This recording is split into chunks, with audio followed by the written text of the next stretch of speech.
नमस्कार, मुद्दा देख रहे हैं आप। मैं हूं आपके साथ रेशु त्यागी। विदेशी धरती से राहुल गांधी ने एक बार फिर से विवादित बयान दे दिया है। लंदन के कैम्ब्रिज यूनिवर्सिटी में एमबीए के छात्रों को संबोधित करते हुए राहुल ने भारत सरकार को ही घेरना शुरू कर दिया। उन्होंने ये तक कह दिया कि भारत में लोकतंत्र खतरे में है। राहुल ने खुद की जासूसी करवाने का आरोप भारत सरकार पर लगाया।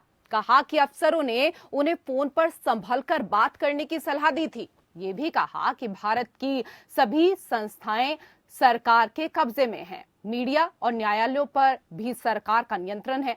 लोकतंत्र के साथ खिलवाड़ किया जा रहा है। राहुल गांधी के संबोधन का विषय learning to listen in 21 century था। राहुल गांधी ने कैम्ब्रिज में बिजनेस स्कूल के छात्रों को संबोधित करते हुए कहा, भारत में मीडिया और न्यायपालिका नियंत्रण में है। मेरे फोन में पेगासस सॉफ्टवेयर था जिसके जरिए मेरी जासूसी होती थी। खुफिया अधिकारियों ने मुझे बताया कि आपका फोन रिकॉर्ड हो रहा है। विपक्ष के कई नेताओं पर झूठे केस किए गए हैं। मेरे ऊपर कई आपराधिक मामले दर्ज कराए गए। ऐसे मामलों में केस दर्ज हुए जो बनते ही नहीं थे, जिनका कोई मतलब भी नहीं बनता था। हम अपना बचाव करने की कोशिश कर रहे हैं।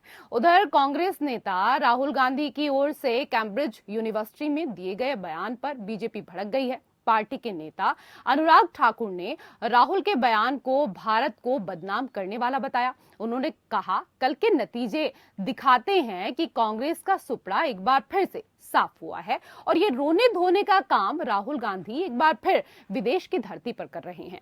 अनुराग ठाकुर ने कहा कि ये पेगासस कहीं और नहीं, उनके दिल और दिमाग में बैठा हुआ है। दरअसल ये पहली बार नहीं है जब राहुल गांधी ने विदेश की धरती से मोदी सरकार के खिलाफ बयान दिया है।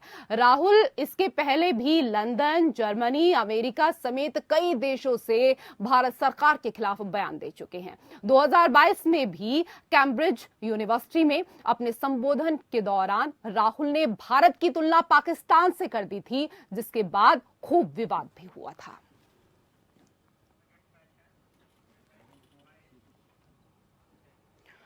तो विदेश की धरती से राहुल गांधी ने एक बार फिर से विवादित बयान दिया है। लंदन के कैम्ब्रिज यूनिवर्सिटी में एमबीए के छात्रों को संबोधित करते हुए राहुल ने भारत सरकार को घेरना शुरू कर दिया।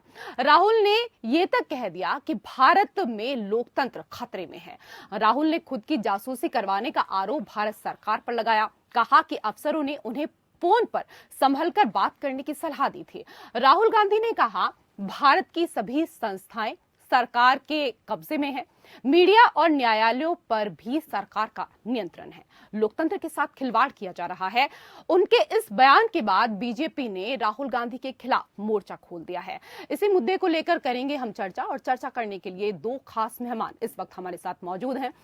हमारे साथ राजेश सिंह, नेता बीजेपी जुड़ चुके हैं, बहुत बहुत स्वागत है आपका। हमारे साथ प्रखर दीक्षित, नेता कांग्रेस जुड़ गए हैं, आपका भी बहुत बहुत स्वागत। राजेश जी, कैम्ब्रिज में एक व्याख्यान के दौरान राहुल ने खुद की जासूसी करवाने का आरोप भारत सरकार पर लगाया। उन्होंने कहा कि अफसरों ने उन्हें फोन पर संभल कर बात करने की सलाह दी थी। सबसे पहले इस पर आपकी प्रतिक्रिया।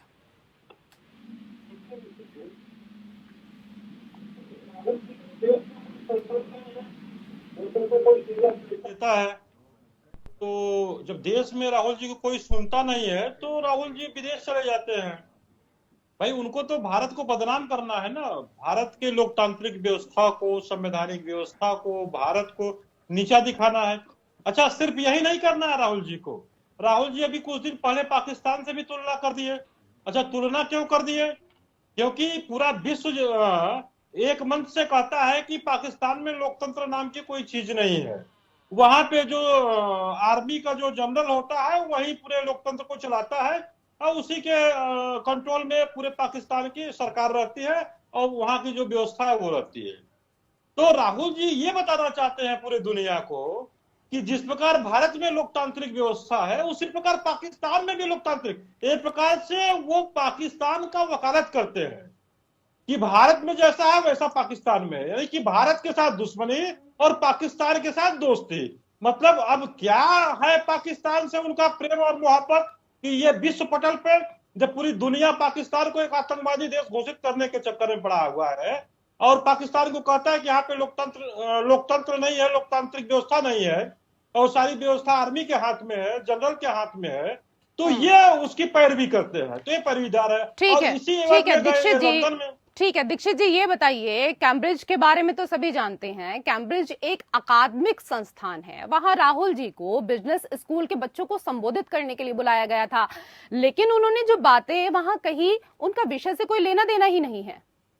नहीं रेशु जी, मैं इससे बिल्कुल सहमत नहीं हूँ। राहुल जी के व्याख्यान का टॉपिक था सुनने की कला और इससे संबंधित विषय।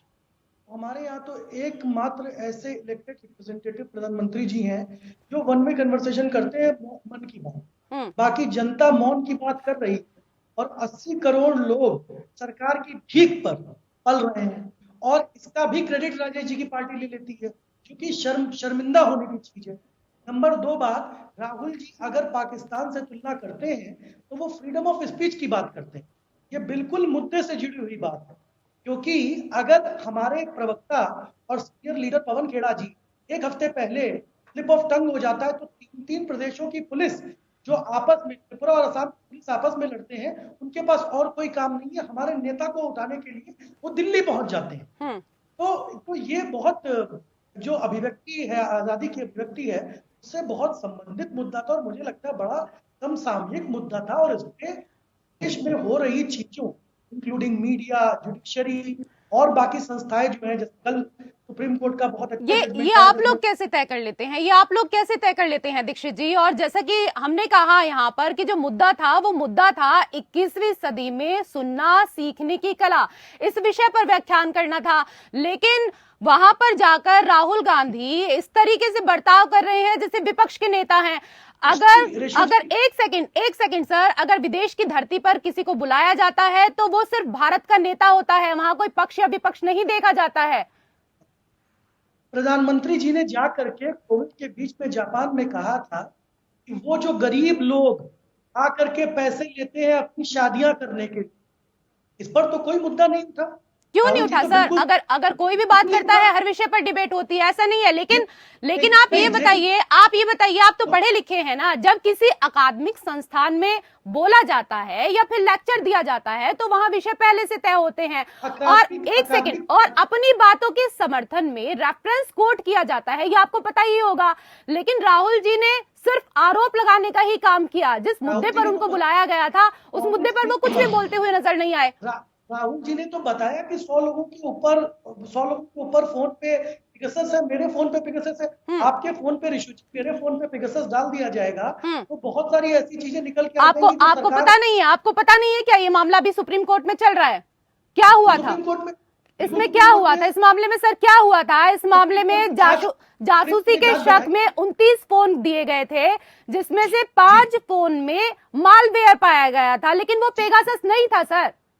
अभी जांच चल रही है ना, आप कैसे कह सकते हैं इस मामले को लेकर? क्या कह रहे हैं? ये तो राहुल जी को कटघरे में खड़ी करने वाली बात है, नंबर 1 बात। नंबर 2 बात ये है कि जब आप किसी अकादमिक संस्थान में जाते हैं तो वो बीएचयू और डीयू की तरह वहां पे इंक नहीं फेंकी जाती, जूते नहीं चलते हैं। ये ऑक्सफोर्ड और कैम्ब्रिज है और ये विश्व के बेस्ट संस्थान इसीलिए है कि वहां बोलने की आजादी। जहां तक देश की बात है, अगर देश की अस्मिता इतनी छोटी है कि सत्य बोलने से वो टूट रही है तो राहुल जी के ऊपर मुकदमा कर दें, क्या समस्या की बात है?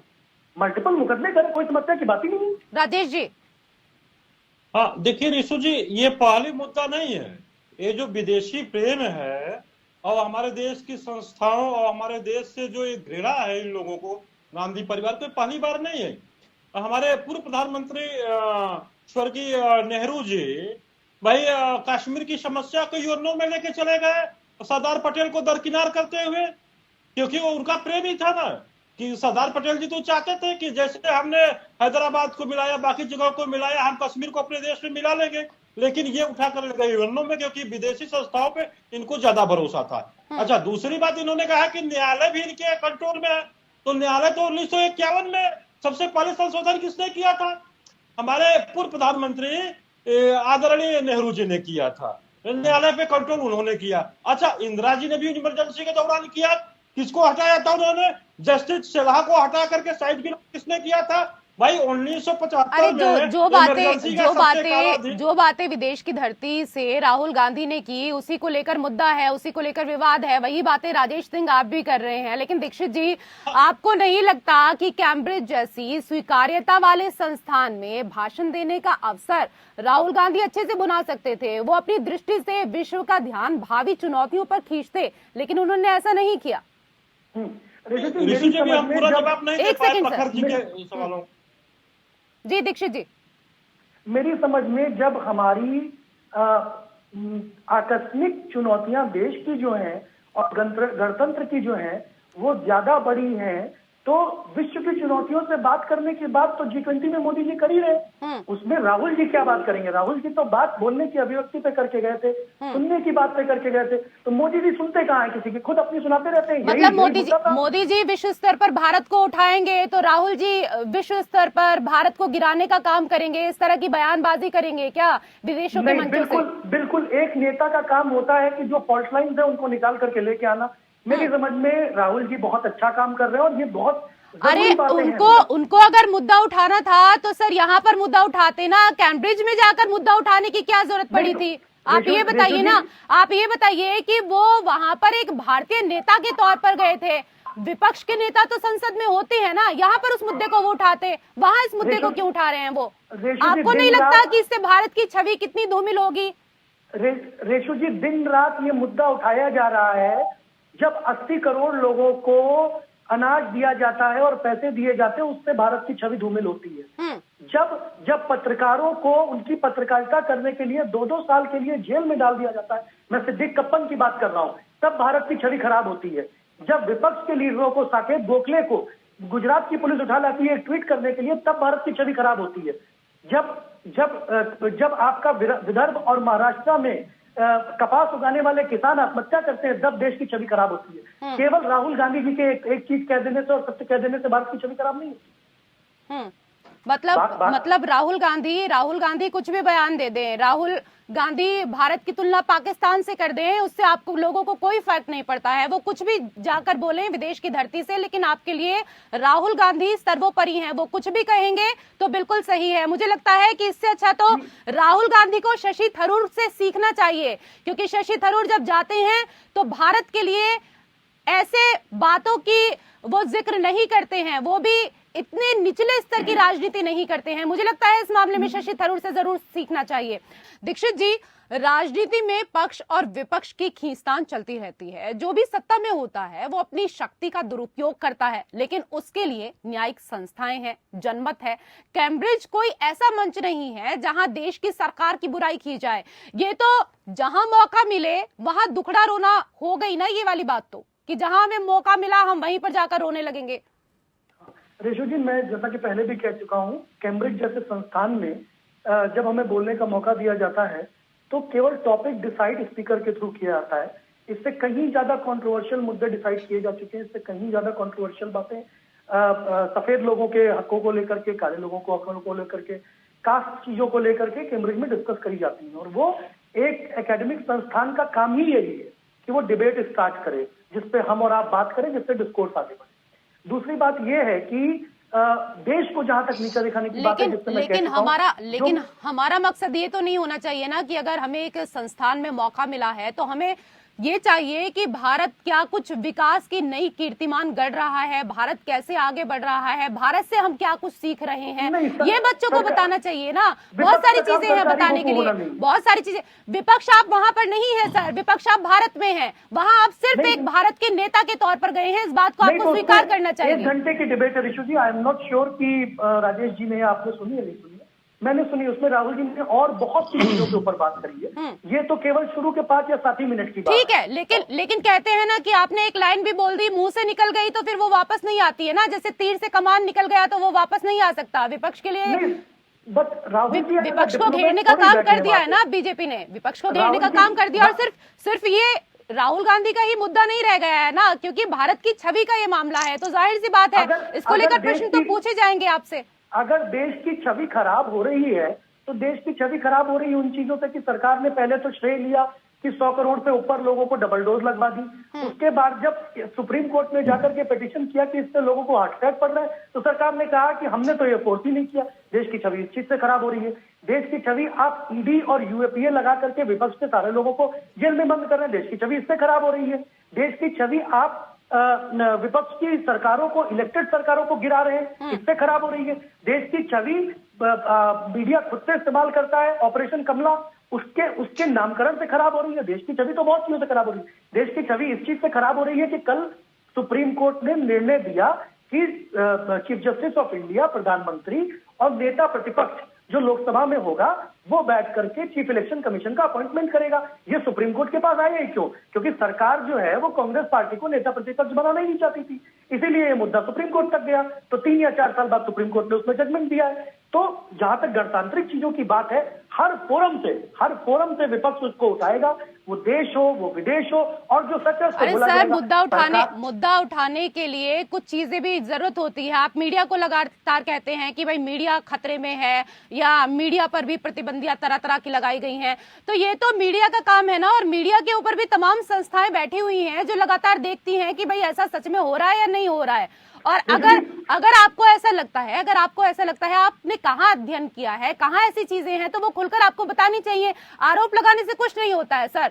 राजेश जी, राहुल ने कहाँ भाषण दिया ये तो अलग विषय है, लेकिन जो आरोप उन्होंने लगाए हैं वो काफी गंभीर आरोप हैं।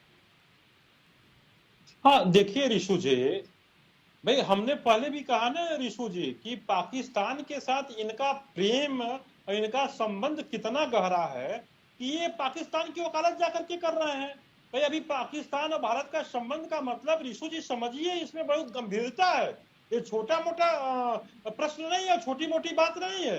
भाई पाकिस्तान को वकालत ये कर रहे हैं कि जैसे भारत में लोकतांत्रिक व्यवस्था है उसी प्रकार पाकिस्तान में है। मतलब पूरा देश पाकिस्तान को कहता है कि भाई वहां पे लोकतंत्र नाम की कोई चीज नहीं है, और वहां पे जो आर्मी है वही पाकिस्तान को कंट्रोल किए हुए है।